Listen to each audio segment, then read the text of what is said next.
नमस्कार दोस्तों। किसी नगर में एक राजा रहते थे। वह राजा बहुत ही कंजूस थे।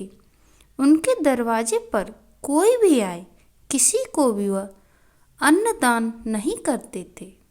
राजा हमेशा यही सोचते रहते कि अगर मैंने एक मुट्ठी अन्न दान दे दिया तो धीरे धीरे मेरा सारा धन नष्ट हो जाएगा। फिर मेरे बच्चों का क्या होगा और उनके बच्चों का क्या होगा। एक दिन की बात है, राजा ने अपने एक मंत्री से पूछा कि तुम बताओ मेरे पास कितना धन है, मेरे धन से मेरी कितनी पीढ़ियां खा लेंगी। मंत्री कुछ देर तक सोचता रहा, फिर राजा से कहा, महाराज आपके पास इतना धन है कि आपकी आने वाली 7 पीढ़ियां बैठकर खाएंगी, तब तक खत्म हो जाएगा। आपकी 7 पीढ़ियों को कोई परेशानी नहीं होगी। तब राजा सोचते हैं कि हम इतने कंजूस हैं, फिर भी एक दिन मेरा धन घट जाएगा। मेरी 7 पीढ़ियों से आगे की पीढ़ियां क्या खाएंगी, अब क्या होगा। इसी चिंता में राजा खाना नहीं खाते। तब रानी ने कहा, क्या बात है, आप भोजन क्यों नहीं कर रहे हो। तब राजा ने कहा, कुछ नहीं, मुझे भूख नहीं है।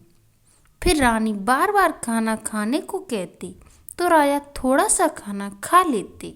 इसी तरह कुछ दिन बीत गए और धीरे धीरे राजा बीमार पड़ गए। अब रानी को बहुत चिंता होने लगी कि राजा को क्या हो गया है। एक दिन की बात है, राजा के दरवाजे पर एक संत महात्मा आए तो रानी बाहर निकल कर आई और संत बाबा से कहा कि मेरे पति तो किसी को दान नहीं देते, लेकिन अभी वो सो रहे हैं, इसलिए मैं आपको अन्न दान देती हूँ। फिर रानी ने संत महात्मा को अन्न दान किया और कहा, बाबा मेरे पति 1 महीने से बीमार हैं, पता नहीं उन्हें किस बात की चिंता है। बाबा ने कहा, आप अपने पति को बाहर बुलाओ। राजा बाहर आए तो बाबा ने कहा, राजन आपको क्या हुआ है। तब राजा ने बताया कि मेरे एक मंत्री ने कहा है कि मेरी 7 पीढ़ियां यह अन्न खा सकेंगी। तो बताओ बाबा, मेरी 8वीं पीढ़ी क्या खाएगी, मुझे यही चिंता है। तब बाबा ने कहा कि जंगल में एक बूढ़ी माँ रहती है। वह बूढ़ी माँ प्रतिदिन भीख मांगकर खाती है। आप उनके पास जाओ और अनाज लेते जाना, तुम्हारी समस्या बूढ़ी माँ हल कर देंगी। राजा सोचते हैं कि वह मेरी समस्या को हल कर देंगी, लगता है वह मुझे धन देंगी।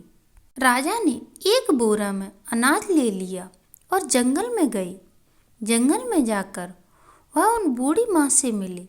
राजा और रानी ने कहा, माई हम आपके लिए अनाज लेकर आए हैं, आप लीजिए। बूढ़ी माँ बोली, बेटा मैं तो रोज मांग कर लाती हूँ और खाती हूँ।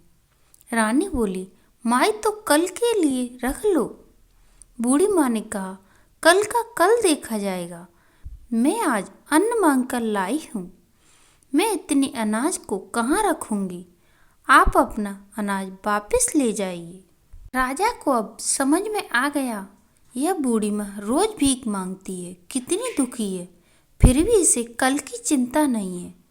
एक हम हैं जो यह सोचकर परेशान रहती हैं कि 8वीं पीढ़ी क्या खाएगी। जब हम कमा रहे हैं वैसे ही हमारा लड़का कमाएगा, वैसे ही उसका लड़का कमाएगा, उसके पास भी धन होगा। फिर राजा ने सोचा कि अब से मैं भी दान पुण्य करूँगा और अपना धन धर्म कर्म में खर्च करूँगा।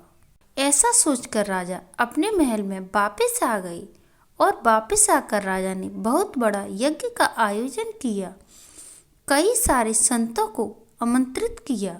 राजा ने उन बूढ़ी माँ को भी बुलाया। बूढ़ी माँ आई। जब सब संत भोजन कर रहे थे तो इन बूढ़ी माँ ने एक संत के पैर पकड़ लिए और कहा, यह मेरे प्रभु हैं, आप मुझे वचन दीजिए कि मैं बैकुंठ में वास पाऊंगी। यह सब देखकर राजा बोले, माई ये क्या कर रही हो।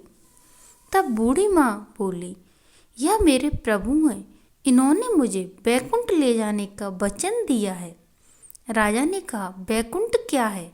तब बूढ़ी माँ ने कहा, जो लोग दान पुण्य करते हैं, पूजा पाठ करते हैं, भजन कीर्तन करते हैं, उन्हें बैकुंठ प्राप्त होता है। ऐसे लोग मरने के बाद भी सुख भोगते हैं, और जो पापी होते हैं उन्हें नरक में भी दुख भोगना पड़ता है। राजा को अब समझ आ गया और वह बूढ़ी माँ के पैरों में गिर पड़े। जय हो भगवान विष्णु की। दोस्तों, कैसी लगी ये कहानी कमेंट बॉक्स में कमेंट करके ज़रूर बताएं। अगर आपको कहानी पसंद आए तो हमारे चैनल को प्लीज़ सब्सक्राइब करें और वीडियो को ज़्यादा से ज़्यादा शेयर करें। धन्यवाद दोस्तों।